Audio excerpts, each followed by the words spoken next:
Hi, my name is Grayson Lambert David and I am going to perform supplying oxygen inhalation. Definition: method by which oxygen is supplemented at higher percentages than what is available in atmospheric air. The purpose is to relieve dyspnea, to reduce or prevent hypoxemia and hypoxia, to alleviate associated with struggle to breathe.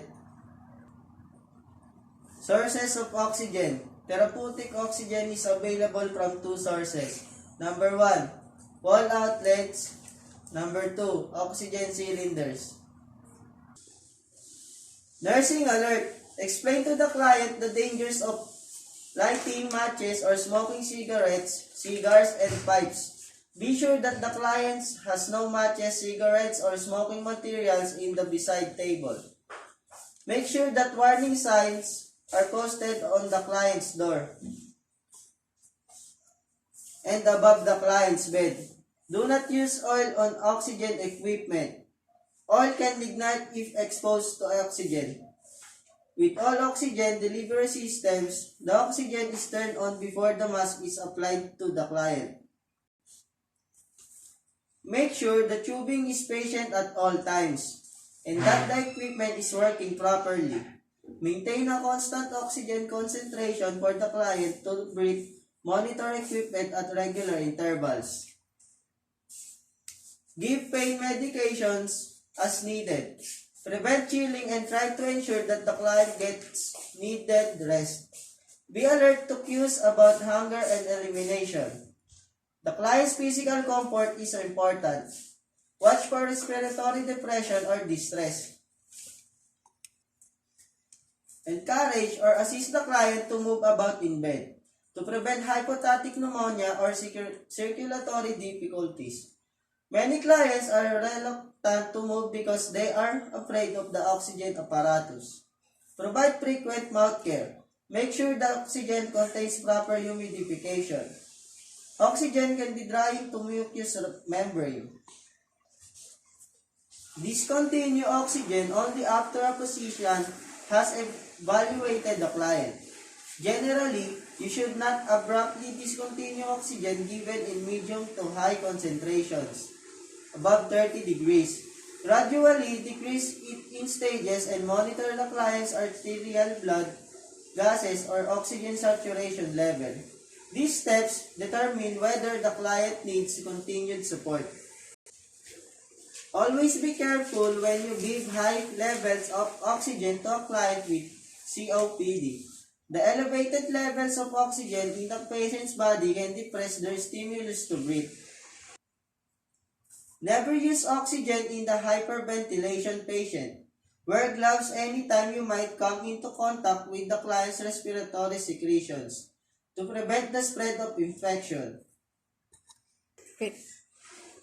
The equipments required are client's chart and card decks, oxygen connecting tube, flow meter,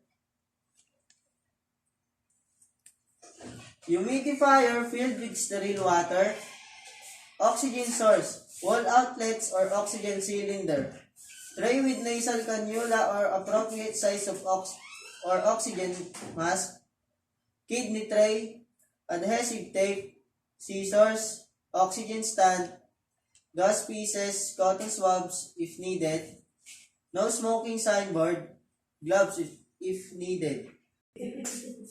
The procedures are perform hand hygiene and put on gloves if available to prevent the spread of infection. Explain the procedure and the need for oxygen to the client. The client has a right to know what is happening and why. Provide the explanation allay his or her anxiety.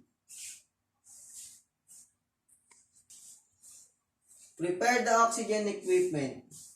Attach the humidifier to the threaded outlet of the flow meter or regulator to maintain the proper setting.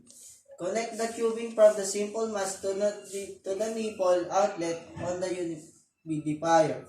Set the oxygen at the prescribed flow rate.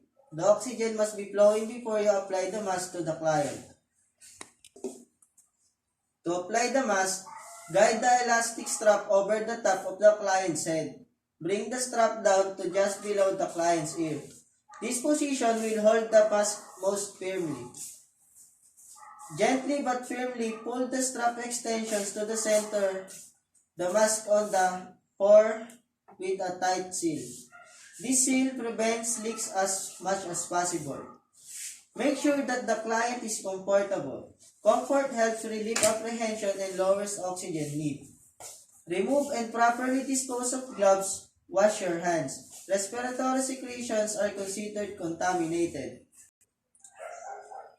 Document the procedure and record the client's reaction.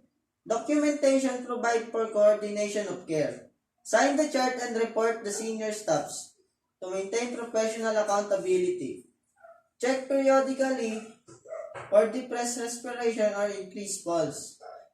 Check for reddened pressure areas under the straps. The straps, when snug, place pressure on the underlying skin areas.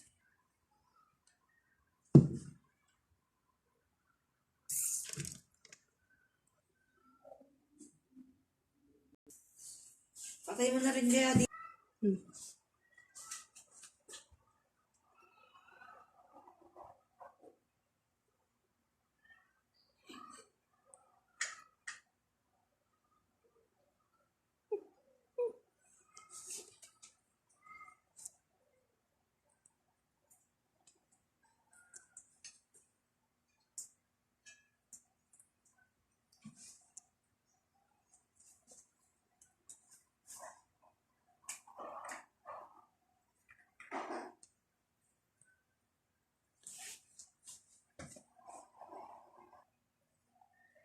And that's it, guys.